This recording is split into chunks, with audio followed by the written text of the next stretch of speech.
आज बड़ी एक इंटरेस्टिंग खबर ये चमत्कार चौधरी शुजात हुसैन के घर कल रात को हुआ। हाँ, दोपहर तक जो हमें लग रहा था कि आमद हुई है मामद। दोपहर तक जो हमें लग रहा था कि सबकी डायरेक्शन कोई इस तरफ पिंडी की तरफ जा रहा है, नॉट पिंडी लाइक दैट, लेकिन कोई पिंडी की तरफ जा रहा है, कोई कराची की तरफ मुड़ा हुआ है। लेकिन एकदम से हमने देखा कि सारे ही एक प्लेटफॉर्म पे एक ही जगह सफ में खड़े हो गए। महमूद अयाज सारे इकट्ठे हुए और ये तय हो गया कि जी मिल के PDM 2 टाइप एक गवर्नमेंट बनेगी। और वजीर आजम कौन होगा? वजीर आजम सामने आ गए हैं जी, वजीर आजम शहबाज शरीफ साहब। और पंजाब भी क्लियर हो गया है कि वजीर आला पंजाब, वो तो पहले ही क्लियर था। मरियम नवाज साहिबा। आप पहले जानते हैं कि वो क्लियर ही था। असल में तो जो सवाल था वो शहबाज शरीफ और नवाज शरीफ के उसमें था कि भाई वजीर आजम इन दोनों में से कौन होगा। मरियम साहिबा का क्लियर था। हाँ, वो क्लियर था कि वो थोड़ा सा शायद मुश्किल ऐसे हो जाता कि अगर नवाज शरीफ ऊपर बैठे होते तो फिर बाप, हालांकि मैं समझता हूँ कि ये भी वही चीज़ है कि मतलब चचा और भतीजी भी सेम ही होता है, मतलब बाप बेटी भी वो सेम ही बात होती है। वो कि हम उस चीज़ से निकल नहीं पा रहे कि कोई और भी हो सकता है। बिल्कुल उस चीज़ से अभी तक जो है ना हम इसे एक्सेप्ट नहीं कर पा रहे कि पता नहीं कोई और आके क्या कर देगा। और हमारे मुझे जहाँ एक इस चीज़ की खुशी हुई ना कि औरत आ रही है सामने, खातून आ रही है, वो एक बड़ा पॉजिटिव पाकिस्तान के बारे में मैसेज जाता है यकीनन कि भाई ये खातून है। लेकिन मैं वही कह रही हूँ कि 75 साल में पार्टी जिनकी है भाई वही आएंगे ना। लॉजिकल बात है भाई, पार्टी एक बीज डाला होता है जिन्होंने। जुल्फिकार अली भुट्टो साहब का भी सिलसिला ये था ना, वो पार्टी उनकी है। वो जिन लोगों से आप बात करते हैं ना, वो होता है कि भाई इनका नजरिया हम इनके साथ हैं। आइडियल सिचुएशन से बाहर निकले, ये पाकिस्तान है। मतलब आप पाकिस्तान नहीं, इंडिया है, बांग्लादेश है, हर जगह है भाई, बहुत सारी जगहों पर ऐसा नहीं। लेकिन हमने वो एग्जांपल्स ही रखी हुई है जहाँ पर कोई चीज बेहतर नहीं हो रही बल्कि उल्टा ऐसी ही हो रही है। हमने उनको नहीं देखा जहाँ पर हैं कि बस नहीं यार हम इससे निकल नहीं सकते। और कहीं किसी हद तक देखा जाए तो रियलिटी को एक्सेप्ट कर लेना चाहिए। हम यही लोग हैं। हाँ, हम यही लोग हैं बिल्कुल। मतलब 75 अब्बासी वजीर आजम नहीं बने थे क्या? वो किन हालात में बने आप ये ना बनने तो थे ना भाई, बनने तो थे। आज देखें, आज शहबाज शरीफ की जगह कोई और होता तो फिर मानते आपकी बात। चले कोई बात नहीं, बनने दे। अच्छा है भाई, अगर एक काम करने के लिए बंदा आ रहा है तो बनने देना।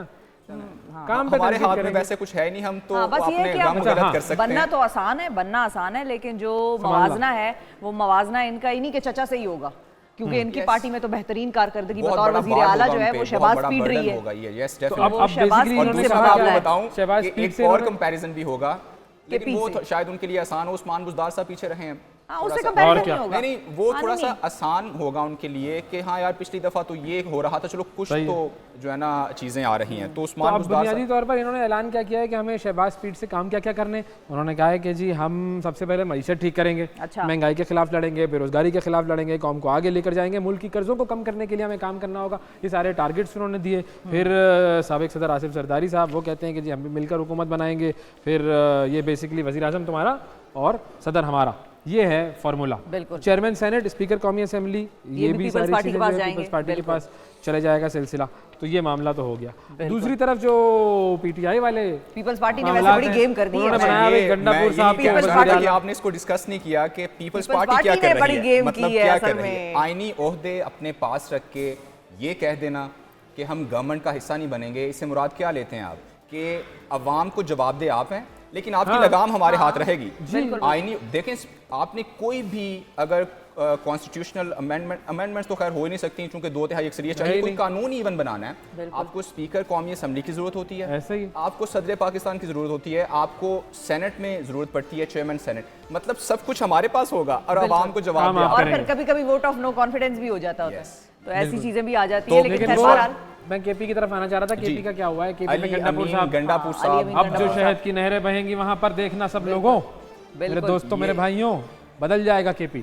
बिल्कुल किस हद तक बदलेगा, किस हद तक बदलेगा। अच्छा, ये भी एक मवाजना होगा इनका। और खैर वो क्योंकि ज़ाहिर है सारे CMs का मवाजना भी होता है कि भाई सिंध में ये चीज़ शुरू हुई तो KP वाले क्यों नहीं कर रहे, पंजाब में ये चीज़ ले आए तो KP वाले क्यों नहीं कर रहे, या इस तरह से, या KP में ये हो गया तो पंजाब को भी प्रेशर आता है।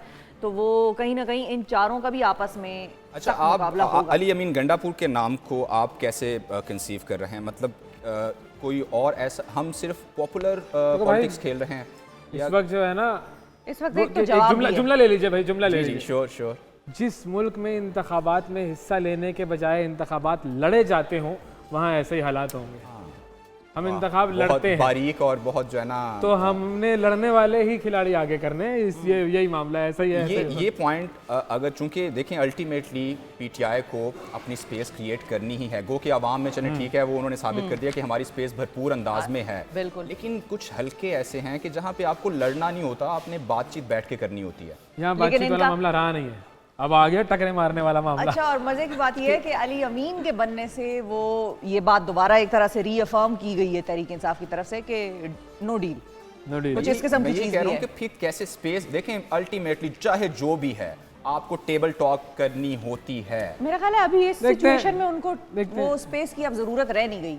हाँ, वहां तक तो है कि भाई अगर उनको रिलीफ दिलवाना है, बाहर निकलवाना है, वो एक अलग डिबेट है, लेकिन खैबर पख्तूनख्वा में उनकी गवर्नमेंट बन रही है, वहाँ तो वहाँ पर मामलात उनके बेहतर हो जाएंगे।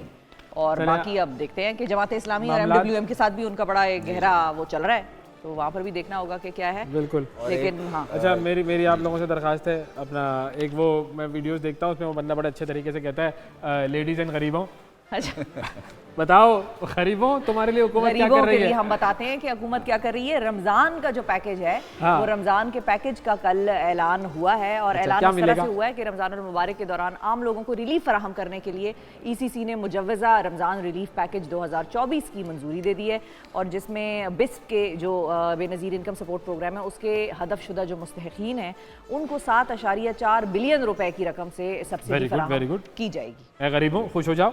तो और ये बजट में शामिल था, 2023-24 के बजट में ये रकम जो है वो शामिल थी, अप्रूव थी, और अब इसकी बाकायदा तौर पर मंजूरी हो गई। ये जो थोड़ा सा अच्छा एलिमेंट ये है कि जो हदफ किया गया है जो मुस्तहकीन है BISP के तहत, वरना तो आप देखते हैं कि वो जो उस कैटेगरी में फॉल नहीं भी करते उनको भी फायदा हो रहा होता है। जिस तरह हम अक्सर बात करते हैं कि पेट्रोल जो है ना अमीर लोग भी वैसे ले रहे हैं, गरीब भी वैसे ले रहे हैं, लेकिन यहाँ पे जो है ना हदफ किया गया है कि जो मुस्तहिक लोग हैं, ये एक अच्छी